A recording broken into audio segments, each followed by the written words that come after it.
देश की सबसे अमीर महिला ने बीजेपी को हरियाणा में फंसाया। पूर्व भाजपा मंत्री को दोहरी बगावत से नुकसान। तिकोने मुकाबले में कांग्रेस भी फायदे में नहीं। हरियाणा की हिसार विधानसभा सीट सुर्खियों में है क्योंकि यहां से देश की सबसे अमीर महिला और कुरुक्षेत्र से भाजपा सांसद नवीन जिंदल की मां सावित्री जिंदल निर्दलीय चुनाव लड़ रही है।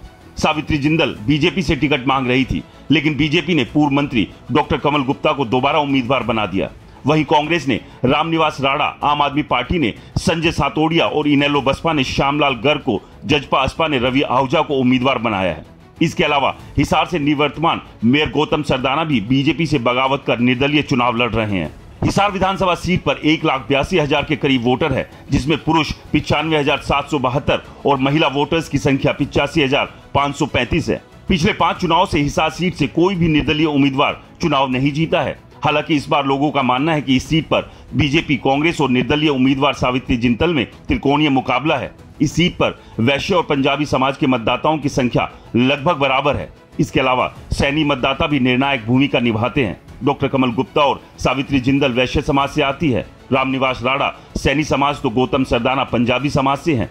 लोगों के मुताबिक लगातार 2 बार विधायक रहने के बाद कमल गुप्ता के सामने एंटी इनकम्बेंसी है। सावित्री जिंदल और गौतम सरदाना ने बीजेपी से बागी होकर उनकी मुश्किलें बढ़ा दी है।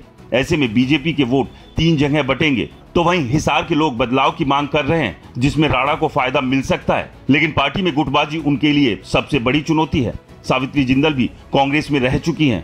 ऐसे में अब देखना यह होगा कि हिसार विधानसभा सीट से कौन बाजी मारने में कामयाब रहता है। लेकिन जिस तरह से चुनाव आगे बढ़ रहा है, वैसे वैसे सावित्री जिंदल बीजेपी और कांग्रेस दोनों के लिए मुश्किलें बढ़ा रही है।